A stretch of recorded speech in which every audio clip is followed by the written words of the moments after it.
தமிழ்நாடு அமைப்புசாரா தொழிலாளர் நல வாரியம்னு ஒன்று வச்சிருக்காங்க. ஸோ இந்த அமைப்போட வெப்சைட்ல போய் நீங்க ஆன்லைன்லேயே ஸ்கூட்டருக்கான இந்த 20,000 சப்சிடியை வாங்கிக்க முடியும். இதில் அப்ளை பண்றதுக்கு சில ப்ரொசீஜர் இருக்கு.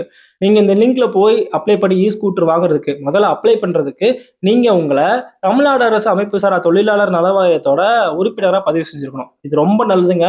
தமிழ்நாடு அரசினுடைய அமைப்புசாரா தொழிலாளர் நல வாரியத்தில் பதிவு செஞ்சீங்கன்னா இதுக்கும் சில பெனிஃபிட்ஸ்லாம் இருக்கு. அதெல்லாம் அடுத்தடுத்த வீடியோல சொல்றேன். இதுல எப்படி அப்ளை பண்றதுன்னா அதுவும் பெரிய வேலையெல்லாம் கிடையாது. இந்த வெப்சைட்லயே பாத்தீங்கன்னா நியூ ரெஜிஸ்ட்ரேஷன் ஒரு ஆப்ஷன் இருக்கும். அதுல கிளிக் பண்ணி உள்ள போய் நீங்க ஆன்லைன்லேயே அப்ளை பண்ணிக்க முடியும். இதுல நீங்க உறுப்பினராக பதிவு செய்யறதுக்கு சில டாக்குமெண்ட்ஸும் கேட்பாங்க. ஸோ அந்த டாக்குமெண்ட்ஸ்லாம் ரெடி பண்ணி அப்லோட் பண்ணி அப்ளை பண்ணீங்கன்னா நீங்க உறுப்பினர் ஆயிடலாம். ஒன்ஸ் நீங்க இந்த தமிழ்நாடு அரசினுடைய அமைப்புசாரா தொழிலாளர் நிலையத்துல உறுப்பினர் ஆனீங்கன்னா ஆட்டோமேட்டிக்காவே அதை வச்சு நீங்க ஸ்கூட்டருக்கான மானியத்தை அப்ளை பண்ணி வாங்கிக்க முடியும். தமிழ்நாடு கவர்மெண்ட் இப்போதைக்கு இந்த பைக்கான மானியத்தை ஸ்விக்கி, சொமோட்டோ, ஜெப்டோ ஓட்டக்கூடிய நபர்களுக்கு தான் கொடுத்துட்டு இருக்காங்க. அவங்களுக்கு இது ஆப்வியஸ்லி யூஸ்ஃபுல்லா இருக்கும். எந்த வகையிலனா இப்ப நானே ஒரு ஃபுட் டெலிவரி பண்றேன்னு வச்சுக்கோங்களேன். ஒரு ₹100 பெட்ரோல் போட்டு வண்டி எடுத்துட்டு போய் ஒரு இடத்துல ஃபுட் டெலிவரி பண்ணிட்டு வரேன். எனக்கு ஒரு ₹200 கிடைக்குதுன்னா, ₹200 சம்பாரிச்சிருந்தாலும் ₹100 பெட்ரோலுக்கே போயிடுது. அது இல்லாம இன்னைக்கு பெட்ரோல் பிரைஸ் ஒரு பக்கம் ஏறிக்கிட்டே போகுது.